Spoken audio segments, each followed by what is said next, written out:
Buenos días. Proseguimos con la siguiente mesa, que es la mesa 13, Vigilar, Explorar y Castigar, de este Congreso Internacional Hermenéutica de la Locura y la Salud en el Mundo Global, homenaje a Michel Foucault. Lo que haremos en esta mesa es que iré presentando a cada uno de los ponentes. Tendrán unos 20 minutos para la presentación y después habrá preguntas del público, de los que nos están viendo, que se tendrán que hacer todas seguidas para que después los ponentes puedan responder aquellas que les parezca conveniente. Muy bien, entonces seguimos el orden que está fijado en el programa. En primer lugar, hablará Esther González Martínez.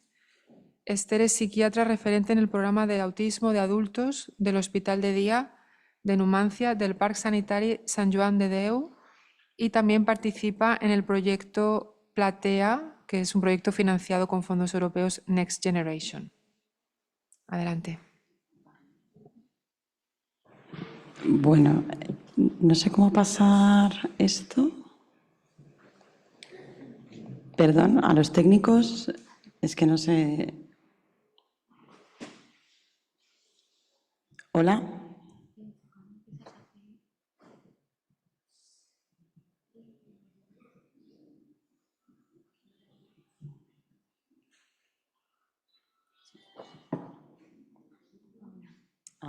Vale, perfecto. Pues nada, intentaré ir rápido porque hemos empezado más tarde. Sí, yo soy psiquiatra que trabajo sobre todo con autismo en adultos y para que entendáis el perfil clínico es sin discapacidad intelectual o con discapacidad intelectual leve porque el resto se atienden en otras redes, ¿no?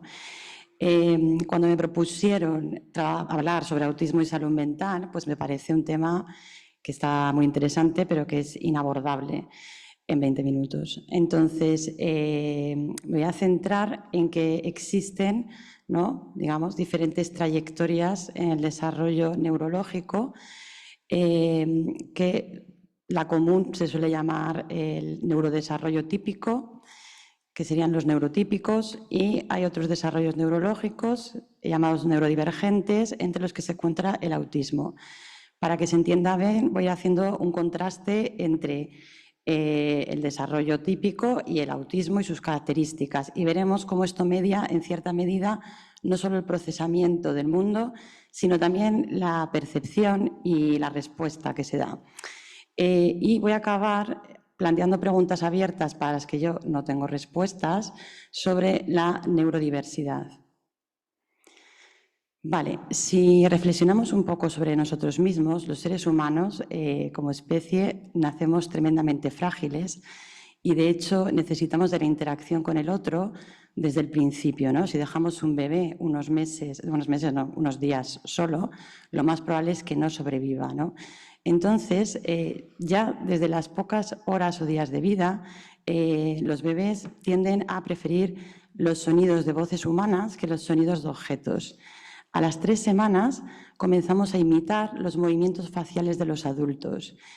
En torno a los 4 meses comenzamos a sonreír, y no solo por estados internos de estar con calor o a gusto porque ya no tenemos hambre, sino que empezamos a sonreír por estímulos externos en la interacción con otros.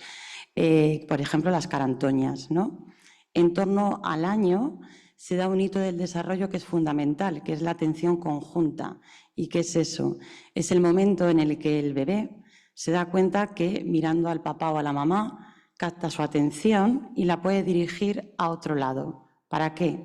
Pues para pedir ayuda o para compartir algo que le parece gracioso o que le da miedo, ¿no? Y también sucede en dirección inversa.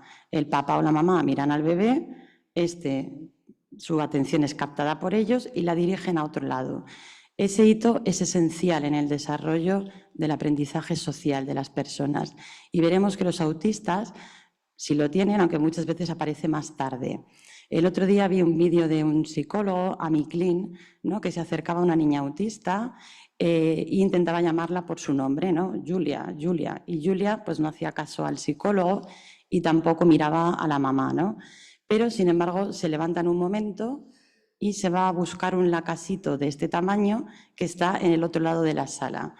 Es decir, que Julia parece, desde fuera, ¿no?, que no está tan pendiente de las interacciones sociales como de otras cosas. A los 2 años comenzamos también a desarrollar el juego simbólico. ¿Y qué es eso? También cuando los objetos trascienden el significado concreto, es decir, el osito de peluche deja de ser un objeto blando y abrazable y comienza a adquirir vida, ¿no? Le damos de beber, de comer, le llamamos por un nombre, tenemos conversaciones con el oso. Y a los 11 años comienza a desarrollarse la capacidad de abstracción que se desarrolla a lo largo de la vida, casi hasta los 20 años, ¿no? ¿Y para qué sirve? Sirve para manejar conceptos intangibles, ¿no? La envidia, la felicidad, los celos, la paz, y también para encontrar similitudes. ¿Entre qué? Pues entre momentos históricos, entre personas, entre una experiencia vital y otra experiencia vital. Y estos hitos, la atención conjunta, la imitación, la abstracción y, en cierto modo, la creatividad, tienen que ver mucho con el aprendizaje social, son precursores. Así que en los próximos minutos os voy a intentar transmitir que somos tremendamente sociales, muy contextuales, lo que nos hace muy flexibles y bastante despistados a los detalles. Y para ello os voy a mostrar una animación que hicieron 2 psicólogos en el año 44, Heider y Simmel, y si alguno se atreve puede animarse y comentarme qué es lo que ve.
Vale.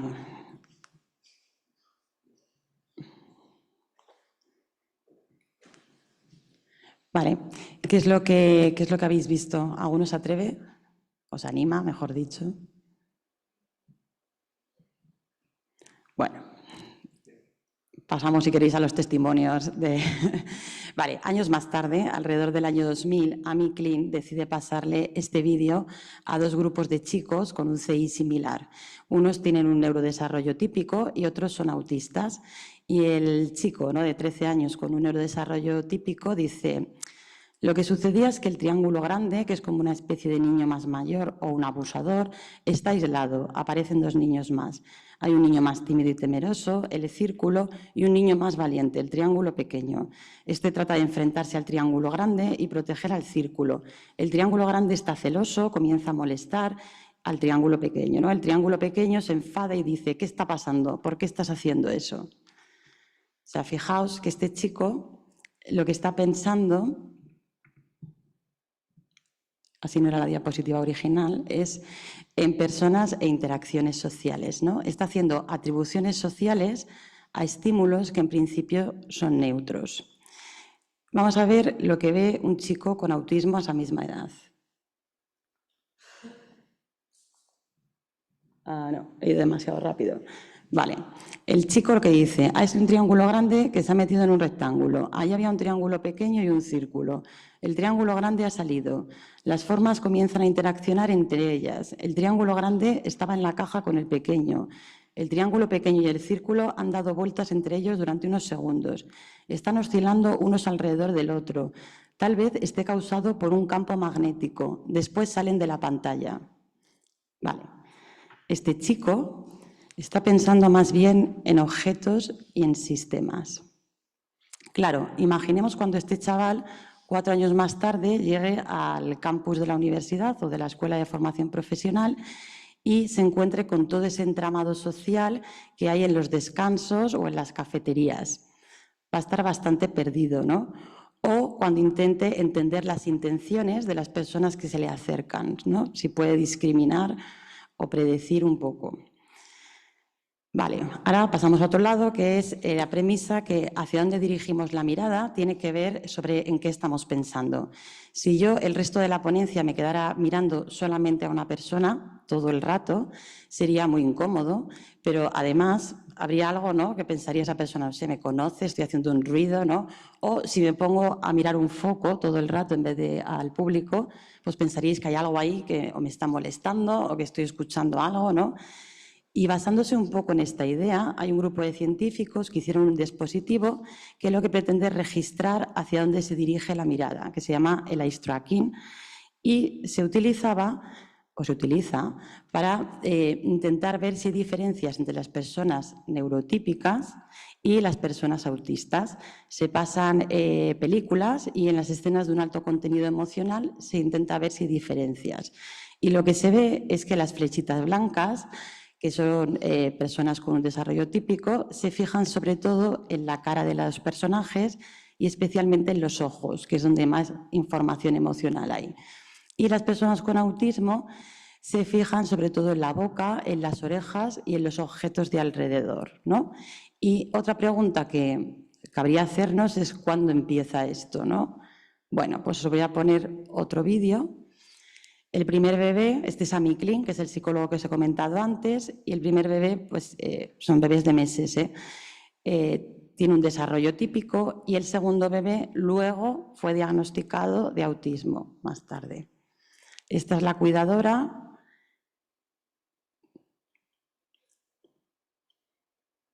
Y aquí podéis ver hacia dónde dirige la mirada.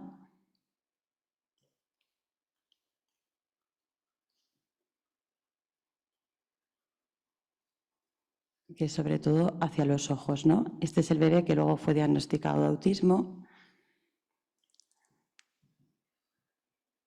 Que, como veis, dirige la mirada al principio a objetos, luego a la boca. Bueno, estos vídeos los tenéis en YouTube, podéis buscar un montón. Buscad los que sean de científicos o de expertos en el tema. No... Bueno, buscad lo que queráis. Vale, entonces, la otra característica que os he dicho es que somos tremendamente contextuales. Eso nos hace flexibles y nos hace discriminar lo relevante, ¿no?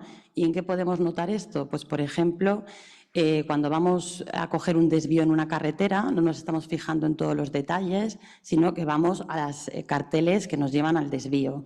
O cuando vamos a contarle anécdotas de nuestras vacaciones a alguien, normalmente no le contamos todos los detalles de nuestras vacaciones porque seríamos muy aburridos. Y lo que seleccionamos son esas anécdotas que tienen un poquito de gracia, ¿no? Por lo que sea, divertidas, bueno, da igual, ¿no? Estamos pensando en el otro y estamos seleccionando la información. Pues en este tipo de cosas, de aspectos, las personas con autismo muchas veces tienen dificultades y es una comunicación repleta de detalles, no sabes muy bien hacia dónde van, cuando les interrumpes vuelven desde el principio a contarte sus vacaciones, ¿no?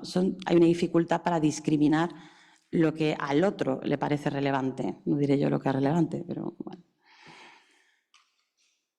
¿Cuánto tardamos en introducir el contexto? La mitad de lo que tardamos en parpadear.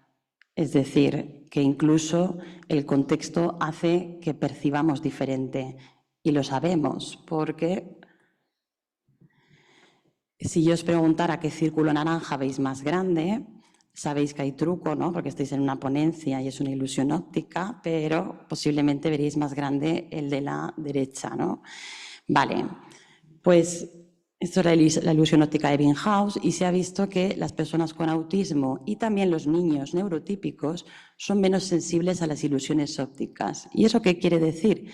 Que no solo somos contextuales, sino que con la edad vamos siendo cada vez más contextuales.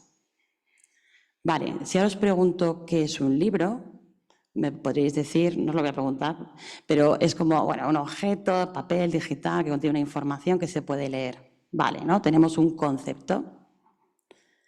Pero si estamos en mitad de una mudanza, un libro o varios pueden ser una mesita de noche. O si viene una mosca una tarde de verano que no para de molestarnos, puede ser un arma arrojadiza o un pisapapeles. Es decir, tenemos un concepto general de las cosas, pero vamos cambiando su significado de manera muy fluida y esto no nos rompe los esquemas. Pues esto que nos parece muy natural no es tan fácil para las personas con autismo. Si os pregunto cuál es un buen regalo para un amigo, ¿está permitido tocar el pelo a las personas? ¿Cuánto café hay que poner leche hay que poner en un café? ¿Qué cosas hay que poner en una maleta cuando nos vamos de viaje? Pues vais a decir que depende. ¿Y de qué depende? Del contexto. Es posible que una persona con autismo que aprende que un buen regalo para un amigo es un libro, pues a todos sus amigos les regale un libro, aunque les guste o no leer, porque ha aprendido que un buen regalo para un amigo es un libro. Ahora imaginaos que hay un señor cruzando un paso de cebra y en mitad del paso de cebra la luz pasa de verde a rojo y este señor se para. Y los coches le comienzan a pitar, hay otro conductor que sale del coche, le empieza a gritar y le dice que por favor que pase al otro lado del paso de cebra y este señor cada vez se nota más confuso. Esa es una escena donde Dustin Hoffman en Rayman hace de autista. ¿Y qué es lo que está pasando ahí? Pues hay una persona, ¿no? Dustin Hoffman, que ha integrado literalmente una norma, es decir, verde es pasar, rojo es parar. Y se ha parado. Vale. Podemos decir, bueno, pues le introducimos otra norma, que es que si está a mitad de un paso de cebra, pues pase al otro lado. Vale, pues depende de lo ancho que sea el paso de cebra y dónde se encuentre, ¿no? Bueno, pero lo logramos. ¿Y qué pasa? ¿Cuando hay luz verde siempre se puede pasar? No, si viene una ambulancia no se puede pasar. Y si se rompe un semáforo y se queda en rojo todo el día, normalmente nos saltamos la norma y cruzamos el semáforo. Es decir, somos capaces de tener la creatividad suficiente para ir cambiando el significado, las normas. Sabemos que hay una norma, sabemos que hay un significado, pero tenemos la flexibilidad para ir cambiándolo. Y, extraordinariamente, aunque el mundo es impredecible y lo vamos cambiando, tenemos una sensación de coherencia, de unidad. Eso a las personas con autismo no les es tan fácil. Las cosas raramente son lo que han aprendido que son, porque así funciona el mundo, y les parece tremendamente caótico, impredecible. Vale, hasta aquí muy bien, ¿no? Somos contextuales, somos muy sociales y esto tiene una contrapartida. Ahorramos energía, somos más rápidos, pero somos muy despistados. Y diréis, no, yo tengo una capacidad para los detalles impresionante. Ya. Bueno, cuando tenemos juegos como Busca a Wall-E o Encuentra las diferencias entre dos imágenes, es porque somos conscientes de que no somos muy buenos detectando disonancias. Esto realmente a las personas con autismo no les supone tanto reto. Un juego que sería un reto para ellos, y es generalizar mucho, pero bueno, que sería más reto, sería encuentra las similitudes entre. Eso sería más un reto. Por lo tanto, tenemos diferentes formas del neurodesarrollo, la más común, que la llaman típica, que se caracteriza porque somos expertos en el mundo social, sensibles al contexto, lo que nos hace muy flexibles, y ciegos en los detalles y nos hace rápidos. Pero hay otras formas de desarrollo, ¿no?, que están dentro de lo que se llamaría la neurodiversidad, que se llaman personas neurodivergentes hoy en día y que bueno, pues se caracterizan por otros aspectos. Probablemente son más expertos en el mundo de los objetos y los sistemas, son bastante ciegos a los contextos y rígidos y son buenos atendiendo a los detalles, pero les hace más lentos. También hay muchas otras cosas, aspectos valiosos, ¿eh? Muchas veces tienen capacidades visuales excepcionales o una memoria para los detalles que llama mucho la atención, ¿no? Y aquí quería hablar del concepto de neurodiversidad, que viene de la sociología y viene del activismo, del autismo, no viene de las ciencias naturales ni de la psiquiatría. La neurodiversidad, hay varias definiciones, yo no he encontrado una, pero lo que viene a decir es que hay varias variaciones dentro de la normalidad en las trayectorias del desarrollo neurológico, ¿no? Y es un concepto que cada vez vemos más en literatura científica, en series de televisión y en las redes sociales.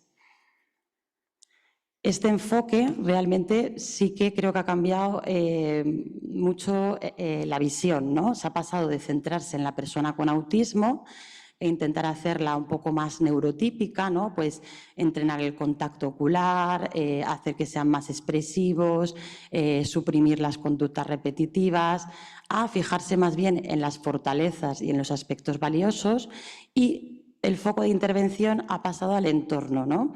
Que bueno, pues los trabajos deberían ser más adaptados a estas personas, que puedan ir con cascos de cancelación, que puedan ir descalzos, que un centro comercial interrumpa el hilo musical para que no estén tan estimulados y puedan ir a comprar, ¿no? Se ha enfocado mucho en sensibilizar a la sociedad en estas otras formas de procesar el mundo.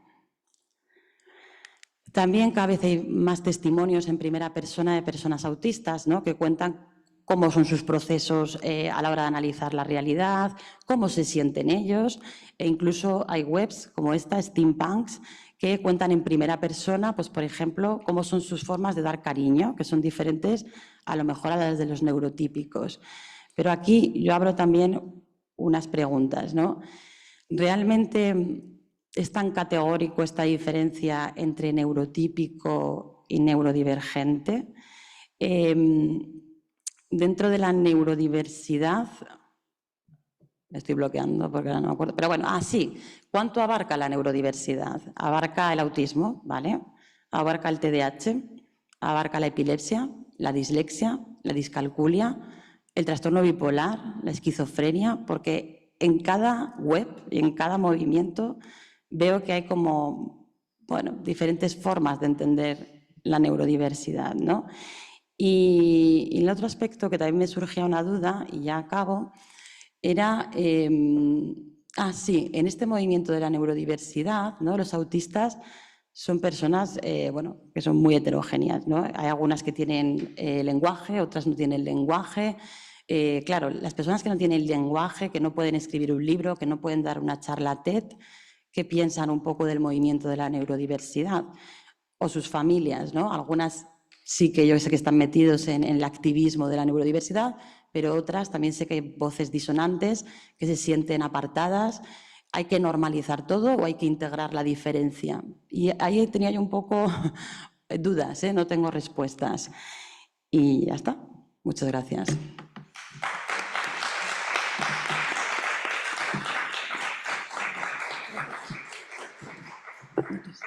Bueno. Muchas gracias, Esther. Ahora hablará Nuria Urgell Gil. Nuria es enfermera especialista en salud mental. Estuvo en un programa de atención a personas con problemas de salud mental y alta vulnerabilidad social en el Centro de Salud Mental del Prat y ahora está trabajando en el Centro de Salud Mental de Esplugas. Bueno, falta la presentación, pero bueno, en primer lugar, pues sí que agradecer pues, al comité organizador por invitarme y pues permitirme estar hoy aquí en la mesa. Bien, bueno, mientras se va poniendo la presentación, yo voy a hablar hoy sobre el estigma en salud mental. Contextualizaré un poco, ¿no? Y sobre todo, pues dentro del ámbito que me toca a mí, que es el ámbito sanitario, pues ver también un poco cómo está la situación, ¿no?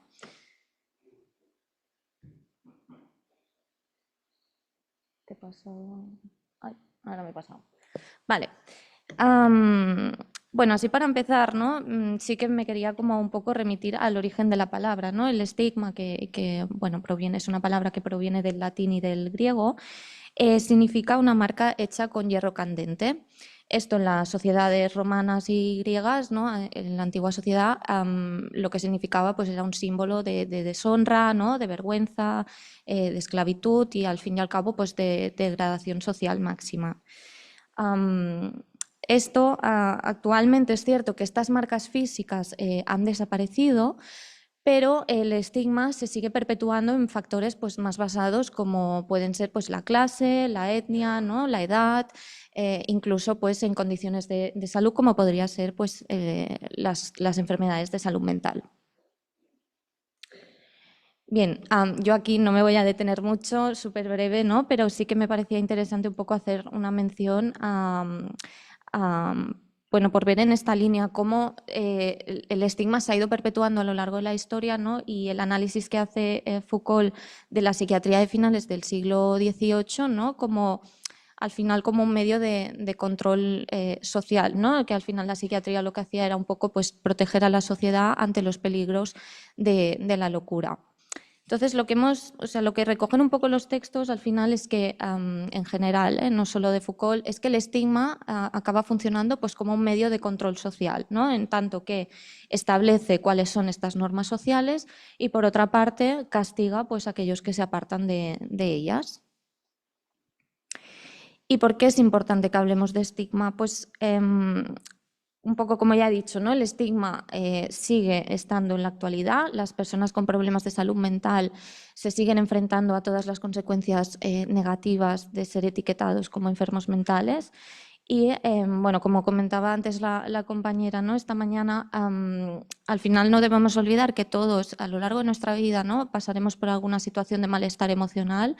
Y algunos datos como los que nos mostraba la OMS, que 1 de cada 4 personas va a experimentar un problema de salud mental a lo largo de su vida y además la mitad de estas no buscarán ayuda pues, precisamente debido al estigma, ¿no? Y la discriminación. Vale. Bueno, para definir el estigma sí que me he basado un poco pues, en todo el análisis que hizo el sociólogo Erwin Goffman, que estudió en gran profundidad este concepto, y lo define como un atributo profundamente desacreditador y con capacidad de desvalorizar a la persona que lo posee. Es decir, al final es una serie, ¿no? de reacciones pues, cognitivas, afectivas y de comportamiento negativas de un grupo hacia un grupo de población minoritario que tiene algún rasgo que los diferencia, ¿no? Como pueden ser, pues dentro de toda esta categoría encontraríamos el racismo, el sexismo, el edadismo y, como hemos dicho, pues el estigma en salud mental. ¿Y por qué estigmatizamos? Bueno, como ha dicho también la compañera, ¿no? Al final estamos expuestos a múltiples interacciones sociales en nuestro día a día y al final este proceso de estigmatización se presenta como una forma de ahorro cognitivo para simplificar la realidad, ¿no? Esto si lo trasladamos a las enfermedades mentales, lo que ocurre ya la misma definición de lo que es un trastorno mental ya implica, ¿no? y refleja toda esta complejidad. Entonces, este estigma, este etiquetado y estos estereotipos se presentan pues, como una forma de comprender y simplificar este concepto. ¿Qué proceso se da? Pues en primer lugar sería el etiquetado, ¿no? El definir a la persona pues, como persona que tiene un problema de salud mental. Después aparecen también los estereotipos, que serían todas estas creencias socialmente aprendidas, ¿no? y que además generalmente son erróneas respecto a un grupo de población. Si lo trasladamos a la salud mental, en este caso, pues, un estereotipo podría ser, por ejemplo, el considerarlo personas peligrosas, ¿vale? Después se da esta distancia o separación, es decir, el verlos como un grupo aparte, ¿no? el nosotros frente a ellos. Vendrían también los prejuicios, que ya serían todas estas predisposiciones más emocionales ante estas creencias estereotipadas, es decir, por ejemplo, ¿no? ante este estereotipo de peligrosidad, la población pues, podemos sentir miedo, ¿no? hacia este grupo de población. Y finalmente, ¿en qué desemboca todo este proceso? Pues más en las actitudes, ¿no? o comportamientos que al final sería pues, esta discriminación, que puede ser una discriminación social, y también estructural. La estructural sería aquella que vemos en los factores más estructurales, ¿no? que lo que hacen es perpetuar este estigma y vulnerar derechos humanos. En sí, pues lo que serían más pues, las instituciones, las políticas, servicios, ¿no? La cultura de estas instituciones. ¿Y qué tipos de estigmas se han descrito? Generalmente, principalmente, encontramos el estigma social, que serían pues, todas aquellas reacciones más cognitivas, afectivas y de comportamiento de la sociedad o la comunidad y de aquellos que estigmatizan. El estructural, que es un poquito ya lo que he explicado, más asociado a las políticas. Y el autoestigma, que el autoestigma me detendré un poco más brevemente porque es una de las graves consecuencias también, pero sería ya, hablaríamos pues, de esta internalización, ¿no? E interiorización por parte de la persona estigmatizada pues, de todos estos estereotipos y actitudes negativas. Y también me gustaría mencionar un estigma del que también se habla en algunos textos, que sería el estigma por asociación, que sería aquel estigma que reciben personas asociadas a un grupo estigmatizado o a una persona estigmatizada, como podrían ser pues, familiares, amigos o incluso profesionales del ámbito de la salud mental. Vale, por ver un poquito más en profundidad cómo está el estigma dentro de la salud mental. Bueno, no me quiero detener mucho en cifras, pero simplemente para tener alguna noción, ¿no? Estos datos son recogidos en un estudio que llevó a cabo Ubertamen, que es una asociación de lucha contra el estigma aquí en Cataluña, y bueno, recogió un poco cuál era la situación dentro de Cataluña, ¿no? Y vemos pues, estas cifras de un 80,1% de personas con problemas de salud mental que afirman haber sufrido discriminación y estigma, y este 82,4% que habrá decidido ocultar su diagnóstico precisamente pues, por evitar el estigma y la discriminación. En este mismo estudio también se recogen cuáles son aquellos estereotipos que más frecuentemente se atribuyen a estas personas, ¿no? Y que además a lo mejor algunos de ellos pues, nos resuenan. Por ejemplo, ¿no? Como ya he comentado, pues la peligrosidad, por ejemplo, la falta de voluntad, entendido como que consideramos a estas personas pues, que toman poca responsabilidad dentro de su proceso de recuperación o que incluso pueden llegar a aprovecharse, ¿no? o beneficiarse de su situación de salud. La inestabilidad, entendida pues, como que las personas con problemas de salud mental pues, pueden tener una reacción inapropiada y de forma además pues, aleatoria. Considerarlos personas incapaces de llevar a cabo una vida autónoma o, por ejemplo, la cronicidad y el mal pronóstico, ¿no? Este concepto de considerar las enfermedades mentales como incurables o crónicas. ¿Y qué consecuencias tiene todo esto? Pues principalmente las derivadas de la propia discriminación social que viven y las derivadas de la autoestima, que ahora lo veremos. Pero entre ellas, las que más se recogen pues sería una baja autoestima, una baja calidad de vida, una dificultad de acceso a los servicios e incluso el evitar la búsqueda de ayuda profesional o en los servicios. Menor adherencia a lo que sería pues, el tratamiento o al proceso terapéutico, un riesgo más elevado de suicidio, más dificultad o incluso se ven vulnerados los derechos de estas personas, el autoestigma, del que ahora hablaré, y el estigma anticipado, que el estigma anticipado también es importante tenerlo en cuenta porque es aquel estigma, ¿no? que las personas que tienen pues, un diagnóstico de salud mental ya prevén, ¿no? que van a sufrir por el hecho de tener esta condición de salud, ¿no? Con lo cual esto, pues, como hemos visto, al final va a llevar pues, seguramente a evitar esta búsqueda de ayuda en servicios, ¿no? A mayor aislamiento, etc.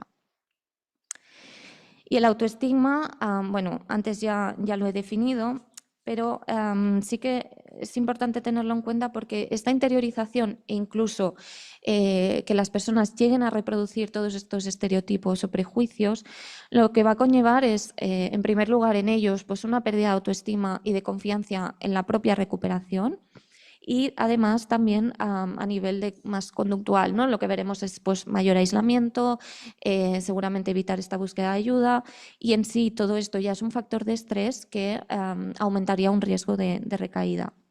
Y en este sentido quería mencionar también la importancia que tiene la categoría diagnóstica, ¿no? El hecho de poner un diagnóstico a las personas, ¿no? ¿Por qué? Porque cuando damos un diagnóstico de salud mental, muchas veces el proceso que ocurre es que la persona acaba generando una nueva imagen del yo, un nuevo autoconcepto, más basado en esta categoría diagnóstica o en esta categoría de enfermo mental, con toda la carga negativa que hemos visto que va asociada. ¿Y cómo está la situación dentro del ámbito sanitario? Bueno, lo mismo, no me detengo en números, pero sí que es importante que hablemos dentro del ámbito sanitario del estigma, porque al final la percepción que tengamos los profesionales de las enfermedades de salud mental o de las personas con problemas de salud mental va a determinar el trato que ofrezcamos, ¿no? Y los cuidados. Y además debemos tener en cuenta que podemos funcionar pues, tanto como agentes estigmatizantes, pero también como agentes desestigmatizantes que contribuyan pues, precisamente a esta lucha, ¿no? Contra el estigma. Aquí pues destacar, dentro de estos porcentajes, al final lo que nos demuestran es que el estigma existe dentro de los servicios de salud y pues este 60%, ¿no? Que destaca de personas que no acudiría o no acudirá a los servicios de salud precisamente pues, por miedo a sufrir discriminación o estigma. ¿Qué prácticas nos encontramos dentro del ámbito sanitario? Pues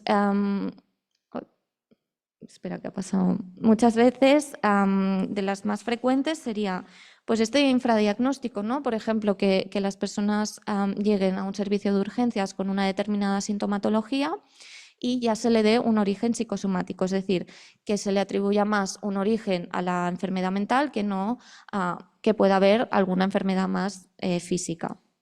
El paternalismo sobre protección, muchas veces lo vemos reflejado pues, en la intromisión que tenemos dentro de la vida de las personas con problemas de salud mental o incluso la presión que podemos llegar a ejercer ante una determinada toma de decisiones. Un trato injusto y negativo, referido pues, más a un lenguaje discriminatorio o incluso el no proporcionar toda la información en cuanto a diagnóstico, en cuanto a tratamiento o alternativas de tratamiento a la persona. Y bueno, tenemos hay una larga lista, ¿no? Pero también destacar esta vulneración de derechos que le daré un espacio al final de la presentación. Bueno, en cuanto a consecuencias, no me voy a detener, son un poco ya las que hemos visto, pero sobre todo sí que quería destacar esto, ¿no? que dentro del ámbito de la salud, aparte, lo que va a conllevar sobre todo es esta peor calidad de salud y de resultados en salud, ¿no? Precisamente pues, por lo que hemos visto, por el evitar la búsqueda de ayuda, el retrasar según qué diagnósticos, ya no hablamos solo de salud mental, sino también a nivel físico. Y bueno, esta peor calidad de atención, ¿no? Y además hay cifras, ¿no? Que nos demuestran, aparte de sumar otros factores, pero que la esperanza de vida dentro del grupo de población con problemas de salud mental es menor en comparación con la población general. Y un poco en contraposición a todo esto, sí que pues quería un poco pues ver en qué línea tenemos que ir, ¿no? Que sería esta atención centrada en la persona, más dirigida pues a escuchar y acompañar a las personas y sobre todo, pues como decía la compañera, ¿no? A trabajar con las fortalezas y además pues es un enfoque que ayuda pues a prevenir el estigma y a garantizar los derechos humanos. Y ya para acabar quería hablar de los derechos en salud mental. Bueno, un poco lo que vemos de todo esto es que la discriminación afecta a múltiples ámbitos de la vida de las personas con problemas de salud mental, entre ellos vivienda, el ámbito laboral, el ámbito educativo, incluso en las relaciones sociales y familiares. Y todo esto lo que tiene es un fuerte impacto en la autonomía de la persona, porque además, como sabemos, ¿no? Y hemos visto, esta falta de oportunidades a nivel educativo, pues muchas veces lo que conlleva es una dificultad de acceso al mercado laboral. Esta dificultad, ¿no? Lo que va a conllevar es menor independencia en la persona, menores ingresos económicos y al fin y al cabo lo que nos vamos a encontrar es que este grupo de población pues, se vea muchas veces en situaciones pues, de sin hogar, con tasas más elevadas de enfermedades e incluso pues, una muerte más prematura. Dentro de la salud mental, bueno, un poco lo que ya hemos visto, ¿no? Hay muchas prácticas que llevamos a cabo que supondrían una vulneración de estos derechos. Aquí he puesto algunas, pero bueno, las más destacables pues sería este tratamiento o los ingresos involuntarios, el aislamiento y la contención mecánica, ¿no? Incluso la sobremedicación o la medicación forzosa y, por ejemplo, pues esto de no informar sobre todo el tratamiento, efectos secundarios, alternativas, etcétera. En esta línea, en 2006 se aprobó la Convención de Nueva York, que, bueno, en sí el objetivo principal al final es demostrar que los derechos humanos ya existentes también se deben aplicar a las personas con discapacidad y con problemas de salud mental. Y por eso va muy dirigido, en primer lugar, pues, a los gobiernos, ¿no? Con el objetivo pues, de que, al fin y al cabo, pues, materialicen y legislen políticas en esta línea, ¿no? Y en la línea de superar estas barreras. Y también es una convención dirigida pues, a promover la actividad de la primera persona, ¿no? Y a que ganen fuerza y protagonismo en todo este proceso. Y en este sentido también pues me parecía importante decir pues, que al final el tema de los derechos humanos, el conocerlos y defenderlos, es algo que tenemos que involucrarnos todos, no solo los profesionales sanitarios, no solo según qué servicios, sino a nivel de ciudadanía, con el fin pues, precisamente de detectar, ¿no?, cuándo se están vulnerando estos o se están dando situaciones de vulneración, que podamos actuar, que podamos promover buenas prácticas y, al fin y al cabo, pues garantizar estos derechos. Y ahora sí, ya para acabar, ¿no? Y volviendo un poco pues, al ámbito sanitario, un poco en la línea de la Convención de Nueva York, encontraríamos el modelo de recuperación, que es un modelo pues, que apuesta o se describe pues, como esta posibilidad de vivir una vida plena a pesar de experimentar sintomatología. Y bueno, el modelo de recuperación lo que tiene como base también es, pues, sin una perspectiva de derechos, encontraríamos muchas barreras en este proceso de recuperación. Y en esta línea aparecen herramientas como pueden ser los Quality Rights, que en sí, bueno, es una iniciativa, ¿no?, que surge pues, dentro de esta línea, ¿no?, de la Convención de Nueva York, que al fin y al cabo lo que es integra herramientas, guías y un programa de formación que lo que busca es pues, promover estos derechos humanos y trabajar pues, en base a la recuperación, ¿no? Entonces esto iría mucho en la línea de la Convención y, como ya hemos dicho, es una herramienta además que no solo va dirigida a los servicios, que en sí es uno de los objetivos, mejorar la calidad de estos servicios, pero también es una formación dirigida pues, a la población general, a la población civil, pues con este fin, ¿no?, de generar pues, más este movimiento civil y que esto sea algo que nos compete a todos. Y hasta aquí mi presentación. Gracias.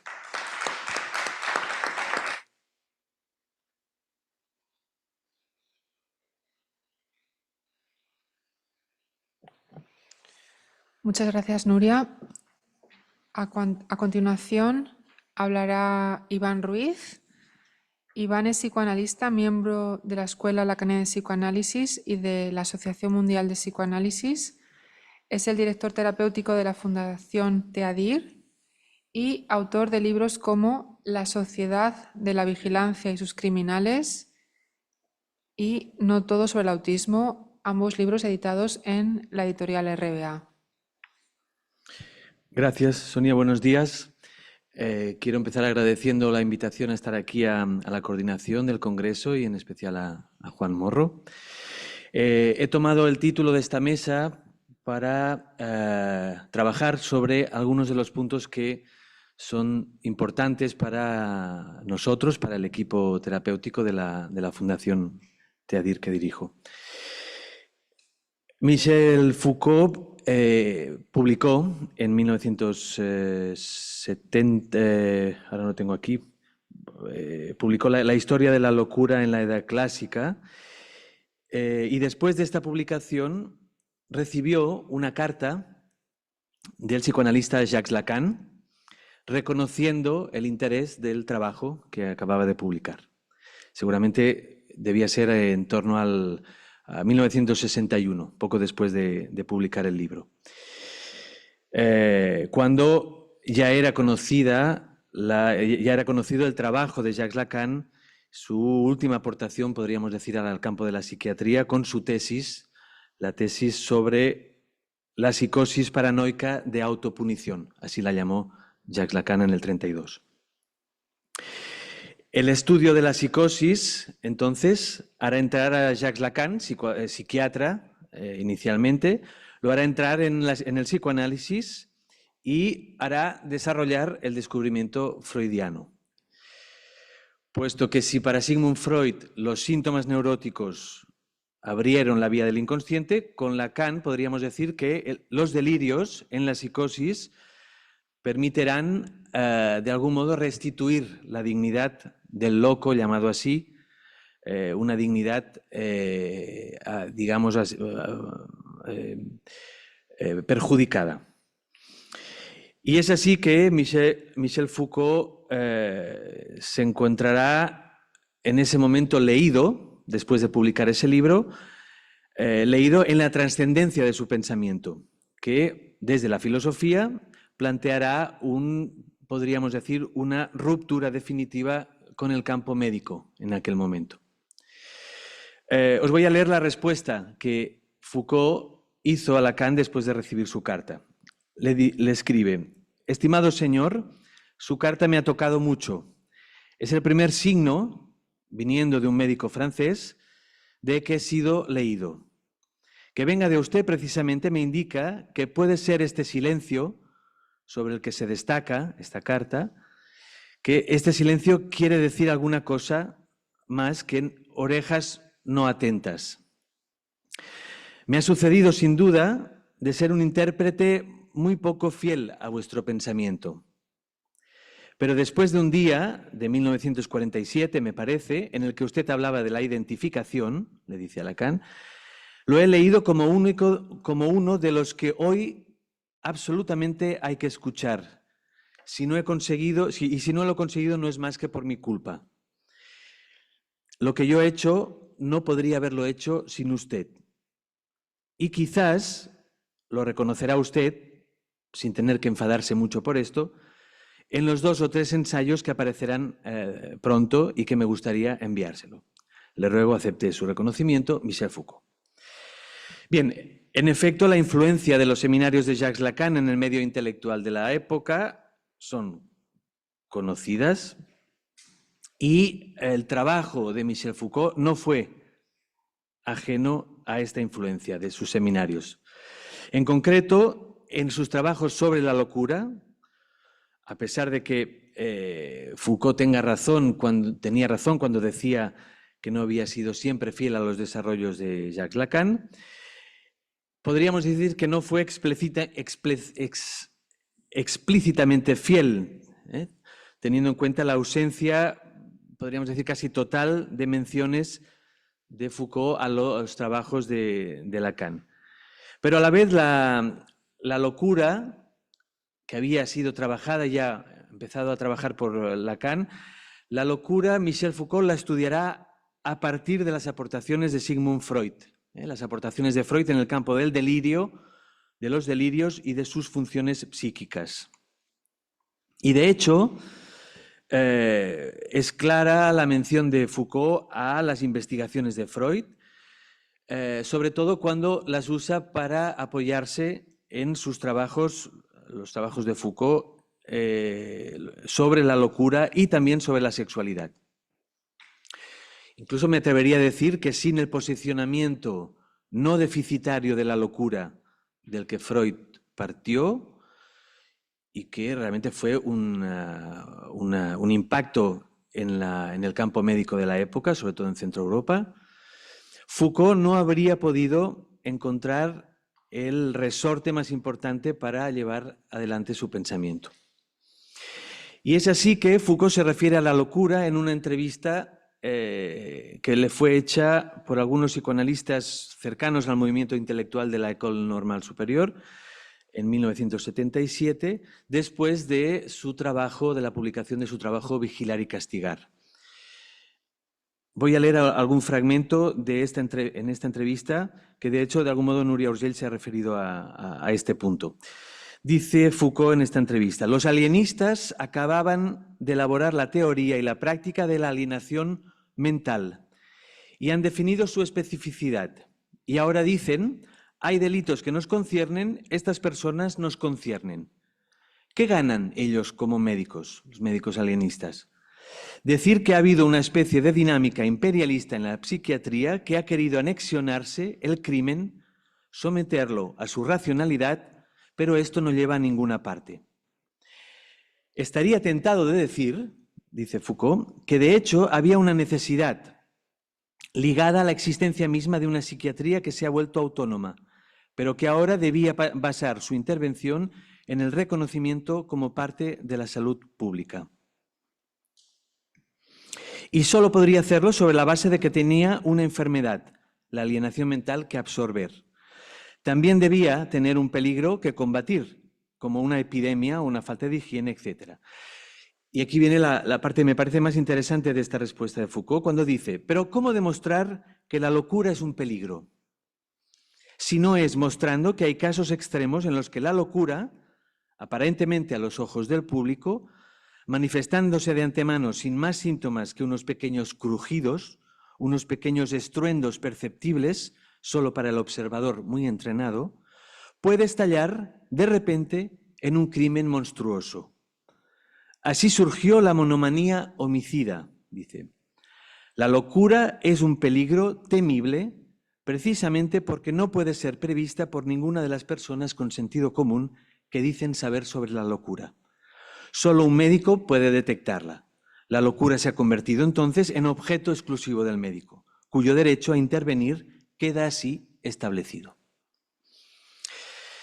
Bien, la tesis de Foucault es entonces que la locura, una vez absorbida por el campo médico, se vuelve la expresión de un peligro potencial del que el médico, o más bien dicho, del que el medio jurídico tendrá que prever las condiciones de intervención sobre el individuo. Y ahí la máquina punitiva, articulada alrededor del pasaje al acto del loco, es para Foucault la que se produce en la alianza entre el médico y el magistrado. Ahora bien, ¿cuál es la cuestión de fondo, me parece, que se plantea aquí? Lo que se plantea aquí, me parece, es lo que podemos llamar los límites de la libertad, en los que la locura, haciendo mención a este término utilizado por Foucault, o la psicosis, tal y como Jacques Lacan las definió, en los que la locura establece el sentido delirante de la voluntad del otro. Ahí me parece que se juegan los límites de la libertad del sujeto. Y es por esta razón que Lacan se referirá a la locura en 1946 como un fenómeno del pensamiento, dirá. Y por tanto, vivida la locura íntegramente en el registro del sentido, de la interpretación que el sujeto hace. Es así que el otro, en mayúsculas, en la psicosis adquiere su consistencia desde el ideal de la malignidad del otro, de una voluntad persecutoria, de una predisposición del otro a la agresión o a una organización sistemática destinada al goce de los cuerpos. Las psicosis, entonces, serán consideradas inicialmente por Lacan no como una invención fuera del límite de todo lazo social, sino precisamente como la localización en ese otro con mayúsculas, que podríamos denominar hoy los discursos sociales, la localización ahí de su idea delirante. Dicho de otra manera, los discursos sociales alimentarían la construcción que el psicótico se ve empujado a hacer de la voluntad del otro, de la voluntad de goce que interpreta, que localiza en el otro. Y en ese sentido es el psicoanálisis el que desde Freud ubicó en este delirio del sujeto psicótico, del llamado loco, el primer intento de tratamiento, de autotratamiento. En el delirio se encontraría el primer intento de restitución de una realidad trastornada. Freud, de hecho, se refirió precisamente a esto cuando decía, quizás conozcan algunos de ustedes esta frase conocida de Lacan, de Freud, cuando decía: el neurótico ama a su síntoma de la misma manera que el psicótico a su delirio. Y es lo que Lacan, esta mención de Freud, es lo que Lacan transformará en términos de ideal, cuando hablará del ideal del psicótico, como aquello que representa en él su propia libertad. Me permito citaros en este momento a Lacan precisamente en un texto realmente muy interesante, fundamental, me parece, titulado Acerca de la causalidad psíquica, cuando Lacan se refiere a la cuestión que quería traer hoy para transmitir aquí. Lacan ahí, en este texto, acerca de la causalidad psíquica, se refiere, lo dice así, al desconocimiento esencial de la locura, que él ubica en una paciente que recibió en un servicio de urgencia de un hospital en París, y que será este caso, esta paciente, el material clínico para la elaboración de su tesis en el año 32. Dice ahí Lacan en ese texto: ese desconocimiento esencial de la locura, se revela en la sublevación merced a la cual el loco quiere imponer la ley de su corazón a lo que se presenta como el desorden del mundo. Empresa insensata, dice Lacan, pero no en el sentido de que es una falta de adaptación a la vida, fórmula que oímos corrientemente en nuestros medios, aun cuando la mínima reflexión sobre nuestra experiencia debe demostrarnos su deshonrosa inanidad. Empresa insensata, digo, más bien por el hecho de que el sujeto no reconoce en el desorden del mundo la manifestación misma de su ser actual, y porque lo que experimenta como ley de su corazón no es más que la imagen invertida, tanto como virtual, de ese mismo ser. Lo desconoce, pues, por partida doble, y precisamente por desdoblar su actualidad y su virtualidad. Con todo, solo puede escapar de la actualidad gracias a su virtualidad. Su ser se halla, por tanto, encerrado en un círculo, salvo en el momento de romperlo mediante alguna violencia en la que, al asestar su golpe contra lo que se pretende como el desorden, se golpea a sí mismo por la vía del rebote social. Me apoyo en el trabajo de Lacan sobre la locura para aportar a esta mesa la problemática con la que se encuentran las instituciones, con la que nos encontramos las instituciones hoy.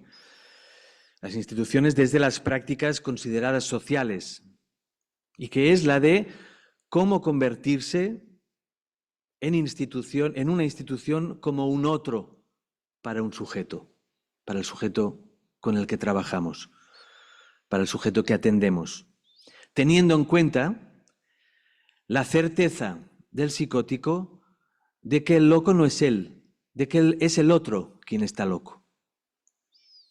Ahora, ¿qué quiere decir que el otro está loco? Quiere decir que el otro, en términos amplios, el otro no funciona, que el otro muestra los signos de una falla fundamental en sus diversas modalidades de presentación.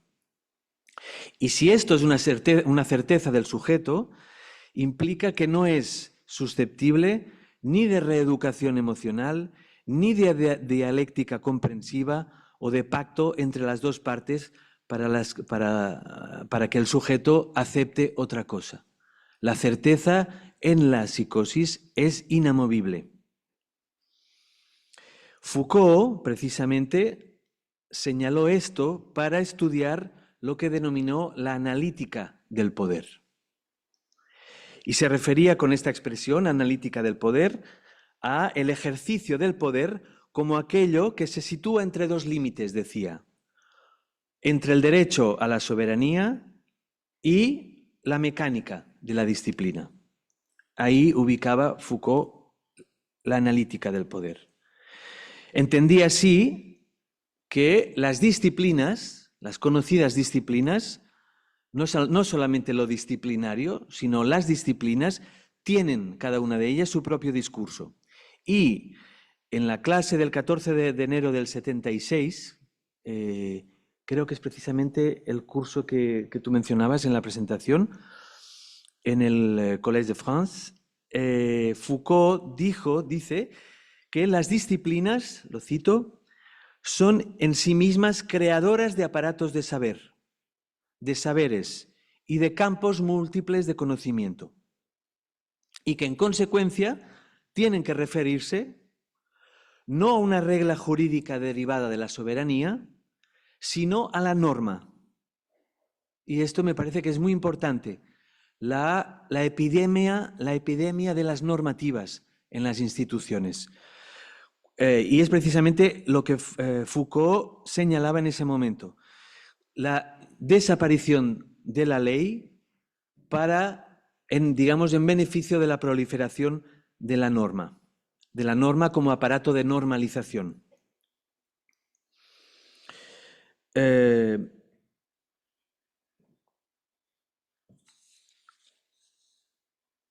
Decía, voy a citarlo en este curso, en esta clase del 76.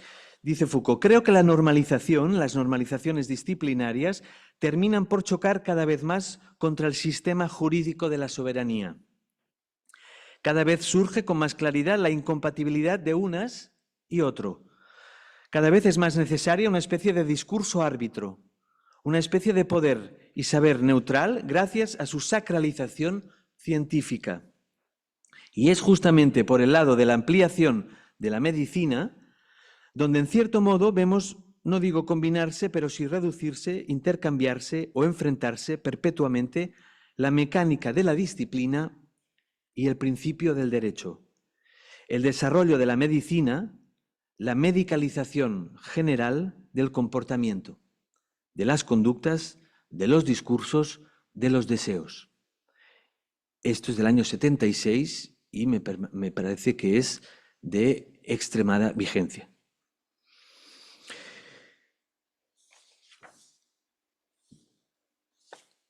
Para ir terminando, no he encontrado en este curso del 76 de Foucault ninguna referencia a Lacan, pero es claro que está implícito el trabajo que Jacques Lacan hizo alrededor de los discursos, del curso que Jacques Lacan dio en el 69-70 sobre los discursos. En aquel momento, Lacan puede afirmar que en realidad todo discurso, dirá, es una organización social hecha para refrenar el goce y que, por tanto, su función, dirá, es una función de dominación.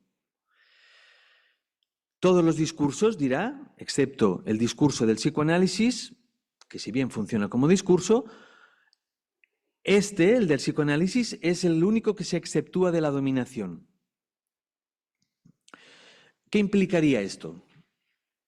Esto implica, a nivel de la práctica que hoy puede orientarse en una institución a partir del psicoanálisis, que una institución puede acoger a sujetos efectivamente en situaciones de vulnerabilidad psíquica, siempre y cuando esté advertida que toda intervención sobre la persona, en el registro de sus ideas o de su cuerpo, implicará para ese sujeto estar sometido a una práctica de la que interpretará, quiere su dominación.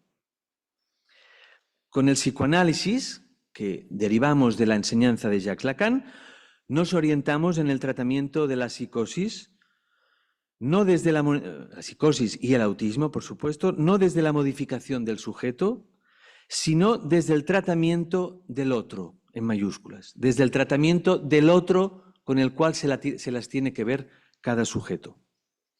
¿Qué quiere decir tratamiento del otro?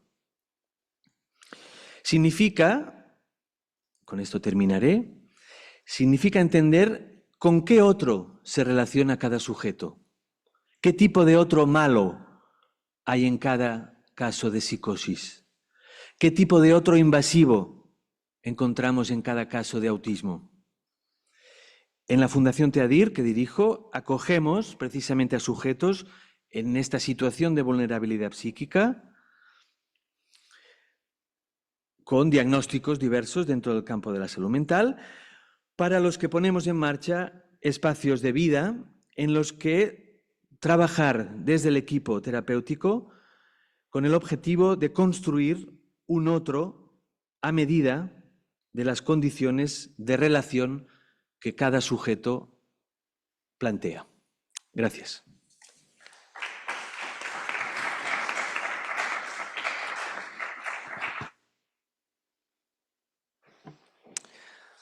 Bueno, muchas gracias, Iván. Ahora soy yo la última en intervenir en esta mesa. Soy Sonia Rivas y soy profesora en un departamento de humanidades en la Universidad Pompeu Fabra y también colaboro en distintos espacios, talleres en la Fundación TEADIR, en la Asociación TEADIR. Bueno, también hago de moderadora un poco, entonces luego habrá preguntas. Hasta ahora hemos escuchado como intervenciones muy interesantes, realmente, con perspectivas que nos van a dar mucho que luego pensar.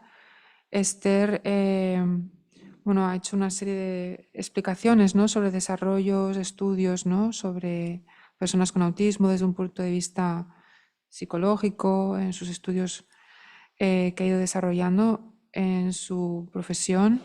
Nuria nos ha hecho un panorama amplio, ¿no?, una perspectiva actual sobre el estigma y los problemas que ella trata también desde su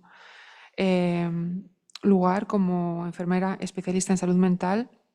E Iván pues nos ha hablado de cuando el otro es loco, estas prácticas sociales e instituciones a partir de estos debates, ¿no?, con Foucault y Lacan y desarrollos posteriores a partir de ellos, ¿no?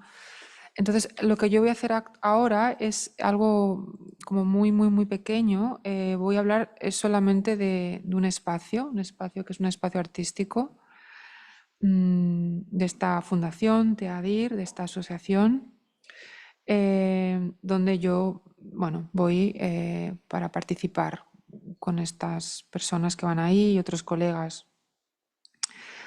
A este taller, es un taller, un espacio artístico, llegan personas, adolescentes, jóvenes, adultos, que por distintas circunstancias muy variadas han ido pasando previamente por distintos recorridos muy variados en salud mental. Desde centros privados, consultas privadas, centros públicos, programas distintos, redes, CEDIAPS, CESMIGs aquí en Cataluña. Entonces, llegado un momento de sus vidas, algo de esto cae, digamos que no funciona. Entonces, pues están en casa con las familias, porque lo han rechazado a veces, porque no han querido asistir a tal centro donde se les ha recomendado. Quizá Nuria nos podría luego hablar, ¿no?, también nos habló antes de la perspectiva, ¿no?, también del estigma de muchos profesionales que a lo mejor rechazan también a estos sujetos. Bueno, yo en eso no puedo entrar, yo hablo más bien desde la perspectiva de lo que las familias nos cuentan y de la situación en la que se encuentran cuando llegan a nuestro espacio. Entonces, todos estos programas, pues, en algún momento, pues, algo no ha funcionado, no, hay un obstáculo y las dificultades de las familias y de estos sujetos, pues, son enormes, ¿no? Insisto, muchas veces, pues, no hay vínculo social más allá de la familia, ¿no? Por alguna contingencia conocen el espacio y nosotros probamos algo distinto. A veces, previamente, tenemos que acercarnos nosotros a la casa con acompañamientos o acompañamientos que implican a lo mejor simplemente ir por la calle. Cada uno de estas intervenciones se hace realmente muy poco a poco y según cómo sea el ritmo que el propio participante nos indica, ¿no? Entonces es como realmente acoger de alguna manera estas personas que en determinados momentos han encontrado el límite, un obstáculo enorme, y nosotros intentamos acoger eso. La entrada de las personas en este taller se puede producir por distintas circunstancias. A veces puede ser un trabajador social, un profesional en el campo social de otro centro, que al comprobar las dificultades enormes de esa familia a nivel social y las dificultades de que han pasado a lo mejor por un centro ocupacional, varias recomendaciones, y eso tampoco ha funcionado, pues bueno, intentan otra cosa distinta y sugieren TEADIR, ¿no?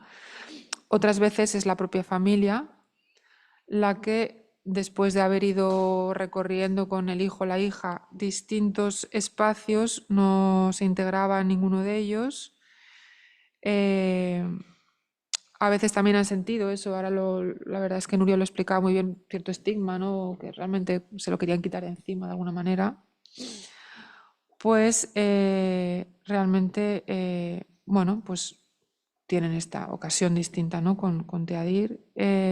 Y a veces es un profesional de un programa especializado en tal cuestión de salud mental, por ejemplo, que en un determinado momento considera que todo el tratamiento que están haciendo en ese espacio se tiene que complementar con algo distinto, también porque encuentran que hay una dificultad muy grave de fondo, que a veces es personas con autismo, donde el rechazo del otro es muy serio, hay un muro muy fuerte, que entonces intentan complementar aquello que están haciendo en ese espacio, en ese tratamiento, en ese programa, con el ir también a un taller aparte, ¿no? Entonces se complementan las dos cosas. Recientemente, por ejemplo, tuvimos una persona que tenía, aparte de diagnóstico de autismo, también tenía diagnóstico de anorexia, y entonces estaba en un programa de nueva formación en Cataluña, por cierto, aquí en Sant Joan de Déu, programa especializado en trastornos de alimentación muy graves, y entonces se complementó aquello con la asistencia a un taller, pues porque había pasado ya por distintos tratamientos, distintos ingresos, y la situación era muy grave. Entonces, bueno, pues también complementar aquello con algo distinto, ¿no? Entonces, en la mayoría de estos casos, por parte de las familias, por parte también de los profesionales, hay la idea de que, bueno, se intenten reintegrar en algún momento, ¿no? A ciertas tareas de la vida cotidiana, a cierta posibilidad de vida autónoma, incluso a veces también, pues, ¿por qué no una reintegración a nivel laboral, aunque sea mínima?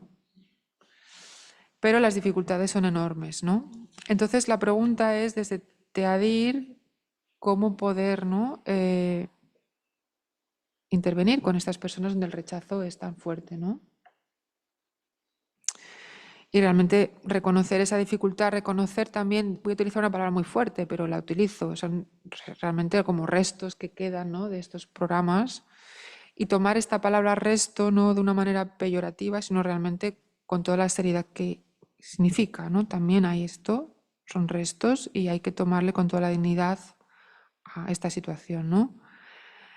¿Por qué? Porque es ahí donde los programas no funcionan, donde aquellos tratamientos que eran generalizables, que se habían comprobado en su efectividad, en sus resultados en otras personas, pues aquí no funcionan. Donde a lo mejor ciertos ideales o ciertos valores que valen para algunas personas, pues aquí no funcionan. Entonces, aquí digamos que las palabras que utilizamos para pensar cómo estar con ellos o ellas, pues tienen que ser distintas. Si ya intentamos pensar, por ejemplo, a partir de la idea de que vamos a intentar promocionar su autonomía, a lo mejor eso no facilita las cosas, sino que dificulta todavía más. Hoy en día una palabra que se utiliza bastante, por ejemplo, es la palabra empoderamiento, y la utilizo porque encaja un poco bien con este congreso, en el cual Foucault es la persona, el intelectual al que estamos rindiendo homenaje, y él pensó, cuando hacía sus estudios sobre las transformaciones sociales a nivel de la política, que se había pasado, ¿no? de sociedades donde a lo mejor era el régimen jurídico el que prevalecía, digamos, un régimen un poco más antiguo, habíamos pasado a sociedades donde el poder estaba como mucho más difuminado, ¿no? Y no había como esa, digamos, visión tan vertical, sino que, aunque eso también existe y lo sigue existiendo, entrábamos en una etapa, y podemos decir que hoy todavía estamos en ella, si pensamos en las descripciones que hacía Foucault sobre el biopoder actual, en el cual, digamos, el poder estaba todo mucho más a nivel de la gestión de los cuerpos, a nivel de la vida biológica, y donde había una interpenetración mucho más intensa, ¿no? Entre, digamos, las cuestiones, como él decía, médicas, tecnológicas, científicas y el poder, ¿no? Donde el poder se distribuye, se incorpora y circula mucho más. Entonces, en este contexto, quizá eso explica quizá por qué hoy prefiramos hablar de empoderamiento, ¿no? Porque pensamos que también cualquier persona puede tener su pequeña dosis de poder o pequeña dosis de poder, ¿no? Pero claro, pienso que cuando nos encontramos, por ejemplo, en este taller artístico, que lo llamamos así, pero podríamos haberle dado otro nombre, quizá le dimos ese nombre porque vino una persona que le interesaba el arte y ahí se quedó. Si utilizamos la palabra empoderamiento, pues quizá no nos ayuda mucho, ¿no? Por el rechazo del cual hablaba antes, por los obstáculos con que nos encontramos y por las dificultades tan enormes, ¿no? Ahora bien, la pregunta entonces es, bueno, ¿cómo funcionamos, ¿no? Cuando las dificultades son enormes, cuando la fragilidad es tan extrema en el vínculo social, ¿no? Entonces, lo que dije antes de tomar la palabra desecho de una manera no peyorativa, de una manera no segregativa y de una manera no estigmatizante es importante, porque es aquello que realmente no puede ser programado, que no puede ser programado, que no puede ser captado en estos discursos que tienen que ver con lo general, y no remite a ninguna categoría de enfermedad. Es algo que realmente no está hoy registrado, ¿no? en las categorías actuales, ¿no? Porque las categorías actuales son las que forman parte de, me remito otra vez a Foucault, ¿no? La biopolítica del Estado, y el Estado es quien tiene el monopolio legítimo del reconocimiento de los trastornos. Entonces, con esto que quiero decir, no es que obviamente utilicemos esta palabra para dirigirnos a nadie ni pensar en lo que hacemos nosotros, es simplemente tomar aquello que quizá no funciona a nivel social, pero a lo mejor sí funciona para ese sujeto, para esa persona. Y no se puede hablar en términos generales de nada de esto. Se podría hablar en términos de cómo cada uno de los participantes tiene algo que trae al taller y le puede servir a él, a ella y nadie más que a él y a ella. Sería algo así como algo que a lo mejor le produce cierta satisfacción a nivel corporal, poca cosa más. Eso no encaja seguramente en ningún manual. Antes Esther nos ha mostrado este vídeo, ¿no? De unos psicólogos y decía, bueno, ¿cómo lo puede captar esto una persona, digamos, neurotípica y alguien que no lo sea? Bueno, se trataría de no pensar de antemano como lo pensaría nadie, sino de traer esa satisfacción a nivel del cuerpo que traen estas personas que están con nosotros. Para alguien puede ser reírse mientras mira un libro, dibujos. Otro puede ser escribir la letra Z en un papel muchas veces, sin sentido alguno. Es simplemente el trazo. Otro puede ser grabar un vídeo de TikTok sobre moda. Otro puede ser pintar los bordes de un marco o de un cuadro. Otro puede ser escribir sin parar líneas y líneas a modo de recordatorio en una libreta que trae, y eso lo escribe justamente cuando tenemos que cerrar el taller y sigue escribiéndolo. Entonces son cosas que trae cada uno de ellos, cada unas singulares realmente, que a lo mejor hacen serie para ellos, para cada uno de ellos. Las trae varias veces, quizá no, eso no funcionaba, a lo mejor en otro tipo de taller. Si te quedas escribiendo en la libreta mucho tiempo, pues te van a decir, oye, que te tienes que marchar, y se lo dice no sé cómo, pero a lo mejor eso es importante para esa persona. A partir de eso se intenta crear un vínculo. Esta es la idea, crear un vínculo. Porque a lo mejor para mí esto puede ser muy insignificante, esa libreta, pero para ese participante no lo es. No es insignificante, es significante. A lo mejor es un significante sin sentido, porque no lo tiene, para mí no lo tiene, seguramente no lo podremos compartir. Luego a lo mejor eso en otros contextos es completamente inútil, pero es un significante útil para esa persona. Entonces, después,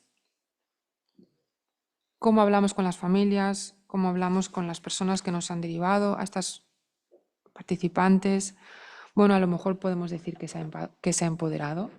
Y quizá hay que decirlo así, se ha empoderado con esto. No lo sé, yo realmente no utilizaría cuando estamos en el taller este vocabulario, pero quizá para que se reintegren un poco en el contexto social, pues eso se dice, ¿no? Pero, digamos, en el trabajo que se realiza dentro del taller no utilizamos este vocabulario, ¿no? Tomamos nota, eso sí, de estos acontecimientos de cuerpo, de estas satisfacciones, y lo tomamos para ese funcionamiento que tiene cada participante, pensando que eso no tiene que condenarle, como diría Eric Laurent en un texto que se llama El reverso de la biopolítica, que lo he traído ahora precisamente porque encaja bien con este congreso. Eso no lo condena a ningún solipsismo ni a ningún individualismo, sino que es algo que adviene a un cuerpo, a cuerpos que están prendidos también en el lenguaje, aunque lo que hagan a lo mejor para otros no tiene ningún sentido. Es un cuerpo que está tomado en el cuerpo social con otros, porque ese cuerpo no es el del individuo, es un cuerpo también que está enlazado con el de otros, y eso es lo que nosotros intentamos promocionar, estableciendo un pequeño vínculo social ad hoc, individualizado, singularizado para cada uno de los que viene al taller, a partir de cada inquietud, a partir de cada malestar, a partir de cada síntoma, a partir de cada desecho. El trabajo consiste en construir un lazo social, un discurso propio a medida para cada uno de ellos. Muchas gracias.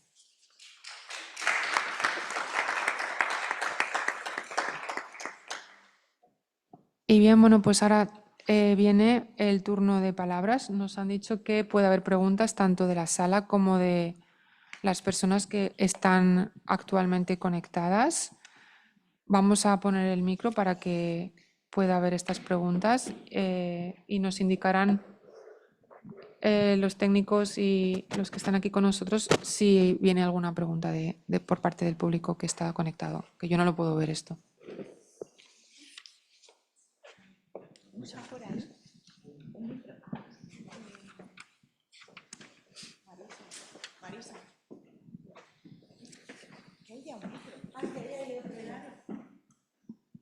¿Se oye? Sí. Bueno, muchas gracias por una mesa tan interesante. Yo quería hacer dos preguntas que a mí personalmente me interesan. Una era para Nuria, me parece que es la persona que ha... Sí, bueno, quería hacer dos preguntas que me interesan bastante. Yo trabajo en la clínica. Entonces, en relación con Esther González, me gustaría saber si habéis encontrado, o no, seguro que se han encontrado, pero ¿qué diferencias encontráis entre los TGDs adultos, que son chicos y las chicas? Porque creo que hay diferencias. Nosotros estamos intentando encontrarlas, pero tampoco encontramos mucho material ni muchos documentos que nos hablen exactamente de cuáles son las diferencias. Hasta ahora siempre se ha asociado a los chicos el TGD o el espectro autista con mucha más fluidez que a las chicas y la sintomatología es diferente también, y la forma, por ejemplo, de relacionarse en las escuelas, con los chicos, con los iguales, etc. Eso por una parte. Y por otra parte, Iván Ruiz, una cosa que a mí me está interesando mucho en los últimos tiempos es hasta qué punto la psicopatía, el sociópata, forma parte también del psicótico. Has dicho una frase que me parece muy interesante, y es que el psicótico ama su delirio. Y hasta qué punto estamos en una sociedad donde cada vez el sociópata, escudado en su falta de emoción y en su falta de empatía al otro, sin embargo acaba en un delirio de poder que entraña violencia. Y entonces tenemos a sociópatas que son psicópatas en el poder. Y ya no solamente en el poder, sino en nuestra propia sociedad. Y esa falta de empatía y de trabajo sobre la emoción y sobre el sentir propio está generando, yo creo, parte de la enfermedad social en la que vivimos. Eso es un poco lo que quería preguntar. Gracias.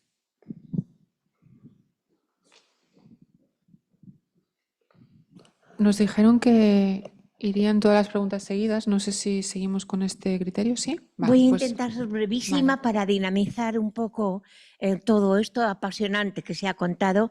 En primer lugar, para Esther González, saber qué piensa de que los dos modelos, sobre todo mentales, de nuestras sociedades occidentales, dejando ahora fuera las de otras culturas, son el de la racionalidad analítica, que a la limit sería entonces más autista, y el de la racionalidad hermenéutica, que se basa en los contextos. Y de hecho, en filosofía, esas dos tradiciones en este momento no pueden entrar, no entran en relación. Me interesa mucho ver qué trasfondo tenga en relación a los modos de caracterización de de lo que llamamos las inteligencias mentales, incluso de las historicidades, ¿no?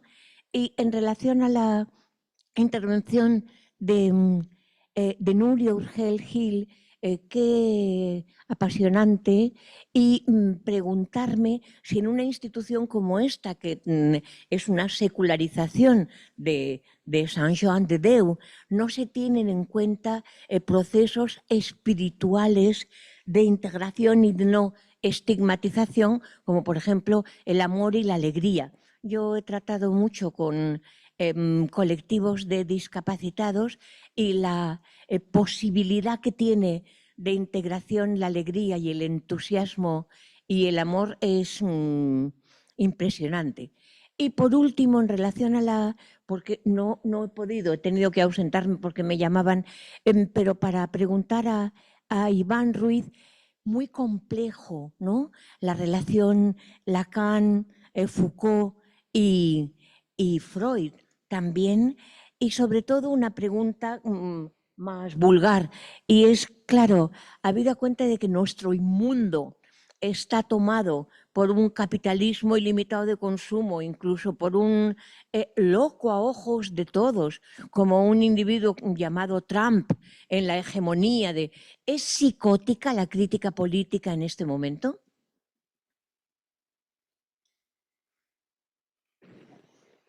¿hay alguna pregunta más? Sí, muy bien. Sí, bueno, aunque todo me interpela, quiero dirigir la cuestión a Iván.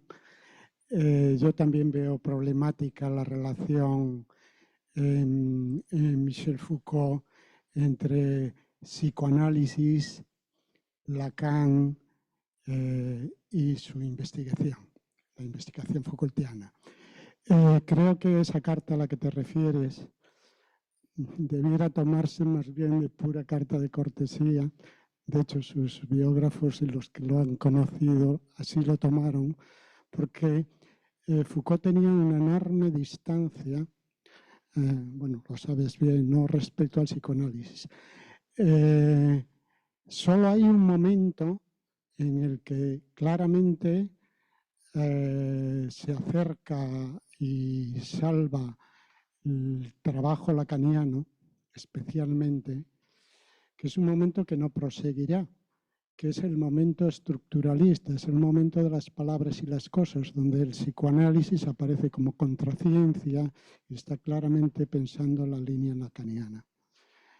Fuera de esto, toda la investigación Foucaultiana en relación con el mundo de la locura, la psiquiatría, pero no solo, sino toda su investigación con respecto a la historia de la sexualidad y finalmente las técnicas de sí, especialmente cómo llegan al cristianismo, formaban parte de un enorme proyecto que acarició toda su vida desde el principio, desde su primera obra arqueológica, que es la historia de la locura, que es hacer la arqueología del psicoanálisis, ¿no?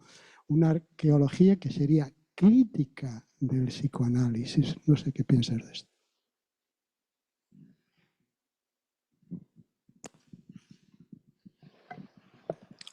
¿Alguna más? Sí. ¿Conectado nadie? Vale, bueno, pues entonces ya creo que hay preguntas, ¿no? ¿En el orden que salieron? Sí. Vale, muy bien. Vale, pues a mí la primera que se me ha hecho, ¿no?, es si hay diferencias en el autismo, ¿no?, entre mujeres y hombres y cuáles se han descrito. Claro, cada persona es diferente, ¿eh? Hay hombres que tienen características que se asocian al autismo femenino y al contrario, ¿eh? Pero lo que se dice y lo que se ha visto un poco, las conductas repetitivas en la infancia suelen ser mucho más frecuentes en hombres y las mujeres tienen bastante menos conductas repetitivas. Entonces, cuando se les pregunta por la historia del desarrollo, los padres en las niñas no han observado tanto esas conductas. Por otro lado, se ha visto que las mujeres, en encuestas que se han hecho, tienen un mayor interés social que los hombres y eso les hace tratar de esforzarse una y otra vez, o esta es la sensación que tienen ellas en los estudios cualitativos, de integrarse con un desgaste secundario y a veces bastante más, bueno, hay tasas mayores de depresión. Se ha visto lo que se llama el famoso camuflaje, que básicamente lo hacemos todos, no solo las personas con autismo, pero es ese intentar parecer como los demás, ¿no? Reír chistes cuando no te hacen gracia porque no los has entendido, preparar anécdotas, tratar de mirar a los ojos. Esto también parece que está más desarrollado en las mujeres. En cuanto a los intereses intensos, los de las mujeres muchas veces tienen un carácter más social, es decir, animales, hadas, y no es tanto algo más mecánico, que los chicos muchas veces pues es más, yo tengo un ingeniero aeronáutico que no para hablarme de conceptos muy abstractos de la aeronáutica, pero tengo muchas chicas que sí que me hablan más de animales y de cosas, bueno, de literatura incluso. También es muy interesante ver qué es lo que sacan ellas del libro, que, ¿no?, contrastar un poco las visiones de cada uno también es diferente, ¿eh? Pero hay algunas que leen también compulsivamente. Bueno, yo creo que eso es interesante. Y luego la interpretación que hace la sociedad también del niño y la niña, ¿no? Como que una niña retraída, tímida, que está más aislada en el recreo, no llama tanto la atención. Sin embargo, un niño que no participa en el juego del fútbol o que no... Entonces, las niñas muchas veces han pasado más desapercibidas. O una niña inexpresiva, más contenida, pues se puede interpretar de muchas formas. Por lo tanto, yo creo que están las propias características, mujer, hombre, que yo creo que a veces se desdibujan más y que cada paciente es diferente, ¿eh? Veo chicos con muchísimo interés social que sufren muchísimo porque no entienden qué pasa en las interacciones o... Bueno, pero a rasgos generales, que nunca gusta generalizar, pues eso. Y claro, si pudiera contestar algo que no han sabido hacer los filósofos, pues, ¿no?, que es intentar integrar, más dicho, la racionalidad analítica con la más hermenéutica, ¿no? Pero se me venía a la cabeza una investigación que hay, que es el famoso teléfono escacharrado, ¿no?, donde se cogían a personas neurotípicas, entre comillas, a personas autistas, todas con lenguaje. Y luego se cogía otro grupo donde se las iba mezclando, ¿vale? Y se les decía un mensaje, que era un experimento que era la aventura de un oso con unas, bueno, era bastante psicodélico, un oso con unas aventuras muy extrañas, y le contaban esa historia al primero y veían cómo había llegado el mensaje al final de la cadena. Y, curiosamente, ¿en qué grupo llegaba el mensaje más distorsionado? En el que estaban mezclados. Es decir, como que parecía que entre las personas autistas su forma de comunicación la entendían mejor, que entre las personas neurotípicas entendían mejor y los mensajes, bueno, la historia del oso llegaba menos distorsionada, pero cuando empezabas a mezclar, ahí es donde entraba un poco la confusión. Y hay varios psicólogos autistas que hablan de la doble empatía, ¿no? Que no es solo su forma de entender el mundo, sino también la nuestra y cómo va chocando. Y bueno, pues hacía la analogía entre la racionalidad analítica y la hermenéutica, porque hay de alguna manera es donde nos encontramos el terapeuta. Si el terapeuta es contextual, es muy social y trata de interaccionar con un sujeto que tiene otros intereses, y ¿no? Ese sería intentar buscar el canal, ¿no? Yo he trabajado durante años con psicóticos y en clínica con trastorno mental que se considera más grave, entre comillas, con esquizofrenia, psicosis. Son personas en general mucho más transparentes, ¿no? Con sus delirios, con sus alucinaciones, te están contando tanto de ellos. Claro, el autista no es así, es mucho más difícil. Entonces, ¿cómo se hace? Yo no sé, yo les intento acompañar en cosas que les gustan, ¿no? Pues si a uno le gusta pintar muchísimo, pues estoy pintando y a la vez voy haciendo preguntas. Ahí soy un poco más directiva para intentar entender si se puede salir de ahí o no. Pero no sé si hay una clave. Creo que, no sé si vais a poder, supongo que sí, esa es la idea, ¿no? Que en algún momento la racionalidad analítica y la hermenéutica puedan entenderse. Pero ese es un poco el papel precisamente del terapeuta cuando intenta acceder a algo como que no está acostumbrado, ¿no? Y que no es tan transparente como un psicótico que sin querer te lo está contando todo. Y lo que hay que hacer es tener mucho cuidado de que no se sienta tan transparente.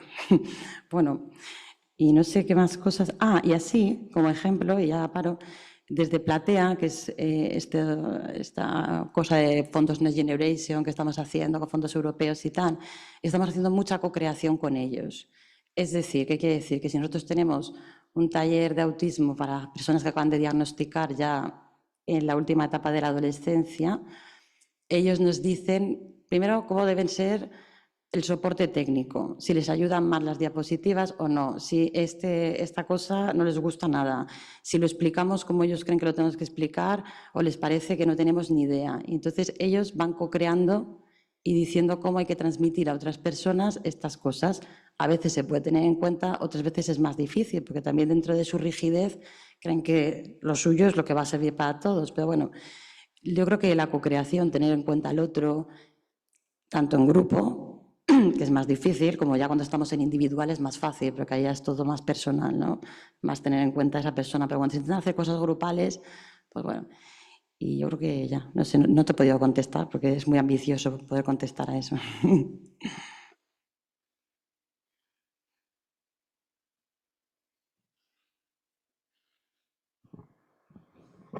Vale.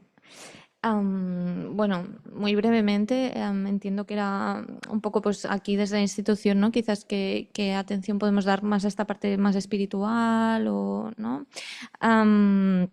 Bueno, muy breve. Sí que creo que dentro de la institución la verdad es que se procura pues esta mirada muy humana dentro de, bueno, pues todas las vertientes, ¿no? de la psiquiatría, lo que podemos vivir en otros. La verdad es que aquí intentamos, o hay esta mirada quizás más humana o apostar pues un poco por lo que decíamos, ¿no? Más la primera persona, darle un poco más de voz.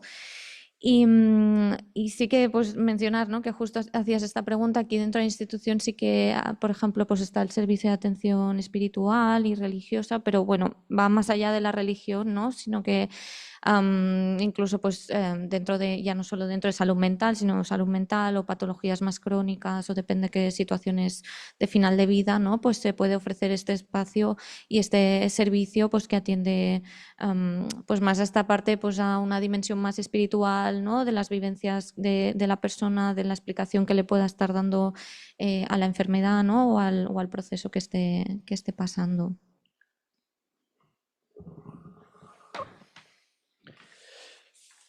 Bien, gracias por las preguntas. Completamente de acuerdo. El diálogo que podríamos establecer, un diálogo que no se produjo como tal entre Foucault y Lacan, pero que podríamos establecer a partir de sus textos, de hacer dialogar los textos de Foucault con los de Lacan, es un diálogo complejo. Pero me parece que es justamente ahí donde está el interés. Nadie nos dijo que iba a ser fácil la cosa, ¿no? es en esta complejidad en la que me parece que conviene entrar, porque es llamativa la distancia, coincidiendo, no en edad, pero coincidiendo en un momento histórico, digamos, de agitación intelectual, la distancia que mantuvieron Foucault y Lacan, a la vez que las referencias implícitas, no explícitas, pero implícitas, me parece, es algo para estudiar. No creo que esté suficientemente hecho entre los trabajos de uno y otro. De entrada, la cuestión de la... Bueno, aquí diría una cosa más. La crítica hacia el trabajo de un autor no me parece que sea precisamente el índice de una ignorancia. Freud hablaba de 3 pasiones del ser: la ignorancia, el amor y el odio. De estas 3, las únicas que hacen relación, que hacen vínculos, son el amor y el odio. Y en realidad Lacan las planteaba como el reverso una de la otra. Entonces la crítica puede estar más del lado... No, la crítica no estará del lado de la ignorancia, por razones evidentes. Puede estar del lado del amor, puede estar más bien del lado del odio o del ir en contra, ¿no? Pero ambas son la cara de una misma cosa, de una misma... Digamos, son 2 formas, podríamos decir, 2 formas del amor, o de lo que Freud llamaba la transferencia negativa. Entonces, tener transferencia negativa desde una posición crítica hacia un autor, me parece que justamente es signo de que hay algo del vínculo amoroso hacia el saber supuesto en ese autor al que se critica. Es algo para estudiar, me parece. No conocía la posición, digamos, de los biógrafos de Foucault en relación a esta carta, lo buscaré, pero tengo la impresión que no es solamente una carta de cordialidad. Me parece que hay algo de un reconocimiento de Foucault que después está algo más explícito en esta entrevista que mencionaba del año 77, que fue publicada poco después de producirse en una revista francesa, en la revista Ornicar, y que ahora creo que ha sido traducido al castellano. Sobre la cuestión de la sociopatía, creo que al menos los psicoanalistas lacanianos hacemos una clara distinción entre la psicosis y la psicopatía. Es decir, no es suficiente un delirio para convertirse en un sociópata. Es decir, y Lacan lo planteaba de una manera clara, todo sujeto, aunque sea delirante, mantiene una posición subjetiva que es insondable y que muchas veces justamente está alejada completamente digamos, de lo que podríamos considerar la maldad como tal, es decir, usar el delirio en beneficio de producir el daño, el pasaje al acto criminal hacia el otro. Porque entendemos la psicosis como la dificultad de un sujeto para constituirse precisamente como sujeto barrado, que es tal como Lacan lo presentaba. ¿Qué significa un sujeto barrado? Significa que es un sujeto que no tiene las claves del sentido de su existencia, que está siempre en falta en relación a un sentido último de su existencia. Y eso hace, decía Lacan, que un psicótico bascule entre tomar más bien una posición de objeto del otro. Los casos de autismo creo que presentan de una manera límite qué significa no poder tomar, de algún modo lo decía Esther, la dificultad de poder tomar una posición enunciativa, una posición de decisión sobre su vida, una posición de incidencia en el otro, etcétera, etcétera, tomar la palabra en algunos casos, ¿no? Y Lacan situaba la basculación en algunos casos entre esta posición de objeto y la posición de amo, que vemos muchas veces en niños muy pequeñitos ya, que dirigen las sesiones, dirigen las relaciones con los otros, dirigen intentan dirigir los vínculos que se producen entre sus semejantes. Esta basculación entre una posición de objeto o una posición de amo es lo que le impide al psicótico asumir plenamente, digámoslo así, una posición de sujeto barrado. Ahora bien, es verdad que el delirio puede ser, el delirio puede producir la masa, el delirio es productor de masas, es decir, productor de toda una serie de sujetos que siguen a alguien que habla desde la posición delirante. ¿Qué significa de la posición delirante? Significa la posición de aquel que tiene la certeza, de aquel que sabe. No duda, no se barra, no hay la falta sobre él, no, sabe. Y aquel que sabe puede movilizar a muchos otros, ¿no? La pregunta es psicótica, la crítica política en este momento. Esta pregunta es mucho más compleja que la relación entre Foucault y Lacan. No sabría qué responder. Ahora bien, sigue de plena vigencia lo que Freud trabajó en su texto, que quizás alguno de vosotros conocéis, Psicología de las masas y análisis del yo, cuando Freud planteaba la renuncia de un sujeto que debe hacer para alienarse al delirio del otro. Estamos exactamente en un momento así.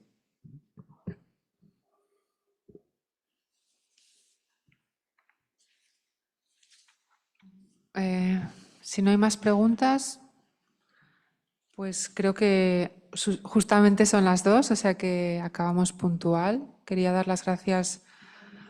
Sí, ¿hay una pregunta? No hay más preguntas. Vale. Simplemente recordar que luego a partir de las 4 seguiremos con 2 mesas dedicadas a los paisajes del porvenir y la hermenéutica de la alteridad. Y que nada, seguiremos celebrando la Semana de la Filosofía y especialmente hoy, que es el Día Mundial de la Filosofía. Y bueno, os emplazamos a seguirnos. Sí, presencialmente será en el hotel, en el Castel, y online, pues nada, os esperamos a partir de las 4.